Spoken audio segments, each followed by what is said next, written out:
شیطان الرجیم بسم اللہ الرحمن الرحیم اللہم صلی علی محمد وعلی محمد۔ مومنین اکرام، جس طرح آپ کو معلوم ہے کہ ہم کچھ اسلامی شرعی طریقے سے ایسے عمل بتاتے ہیں جن سے انسان کی مشکلات کم ہو جائیں یا اس کی حاجات پوری ہو جائیں یا بیماریوں سے شفا یاب ہو جائے، تو آج ہم ذکر کریں گے کہ نوجوان جو جوانی میں آتے ہیں پریشان، اکثر ان کو پریشانی کا سامنا یہ ہوتا ہے کہ ایک رات میں 2 دفعہ یا روزانہ یا ہفتے میں 3-4 دفعہ احتلام ہو جاتا ہے۔ تو ہاسٹل لائف ہوتی ہے، اسکول ہوتا ہے، صبح جانا ہوتا ہے اسکول کی طرف یا اس قسم کا سلسلہ ہوتا ہے، تو روزانہ نہانا پڑتا ہے۔ تو ہر نوجوان تقریباً جو جوانی کے پہلے دوسرے تیسرے سال میں چوتھے سال میں ہوتا ہے، اس کو یہ پریشانی بہت زیادہ لاحق ہوتی ہے۔ تو وہ اکثر دوستوں کے بھائیوں کے سوال یہی آتے ہیں کہ ہمیں بہت زیادہ احتلام ہوتا ہے، ہمیں کوئی ایسا عمل بتائیں جس سے ہم اس سے چھٹکارا حاصل کر سکیں۔ پہلی چیز تو یہ ہے کہ یہ انسان کے جسم میں ایسی تبدیلی ہوتی ہے احتلام ہونا، جس کو مستقل طور پر روکنا صحیح نہیں ہے، انسان بیماریوں میں مبتلا ہو جائے گا۔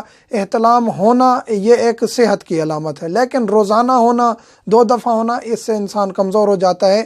اور احتلام فقط مردوں کو ہوتا ہے، لڑکوں کو ہوتا ہے؟ لڑکیوں کے لیے خداوند کریم نے خواتین کے لیے سلسلہ بنایا ہے کہ ان کے جسم کے اندر جو اضافی مادے ہوتے ہیں یا جو گرمی ہوتی ہے وہ ان کی ماہواری کی صورت میں خارج ہو جاتی ہے۔ تو لڑکوں کا جو سلسلہ ہوتا ہے احتلام کا، ان کے لیے ایک تو مولا امیر کائنات نے ایک عمل بتایا ہے، اور اس سے پہلے یہ ہے کہ سورۃ معارج، قرآن کریم کا سورہ ہے سورہ معارج، اس کی تلاوت کر کے سونا چاہیے۔ اس کو تلاوت کر کے سوئیں گے تو انشاءاللہ احتلام نہیں ہوگا۔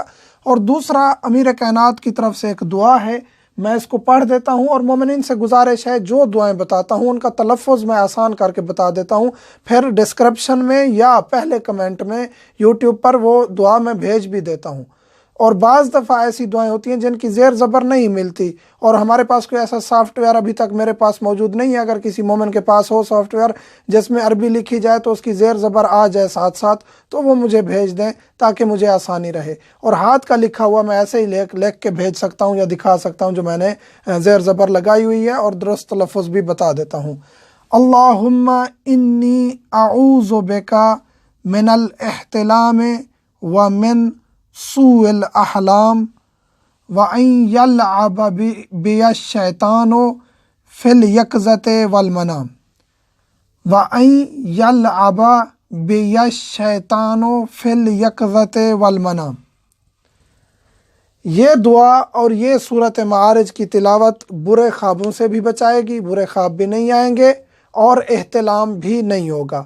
اور ایک اور اہم ترین چیز ذکر کرنی ہے کہ برے خیالات اگر لڑکا نوجوان ذہن میں رکھتے ہوئے سو جائے گا، یعنی جب جاگتا رہا ہے تو اس کے ذہن میں کوئی برے خیالات تھے یا کوئی ایسی چیز دیکھ لی، مووی وغیرہ یا کچھ، اور اس حالت میں تھوڑی دیر کے بعد اس کو نیند آ گئی ہے، تو پھر یہ دعائیں بھی فائدہ نہیں دیں گی۔ تو دعاؤں کا فائدہ اس ٹائم ہوگا جب انسان باوضو ہو کے یہ سورت تلاوت کر کے یہ دعا پڑھ کے سوئے گا، تو یقینی طور پر اس کو احتلام نہیں ہوگا۔ مومنین سے ملتمس ہوں مجھے، میرے بچوں کو، والدین کو دعاؤں میں یاد رکھا کریں۔ الحمدللہ۔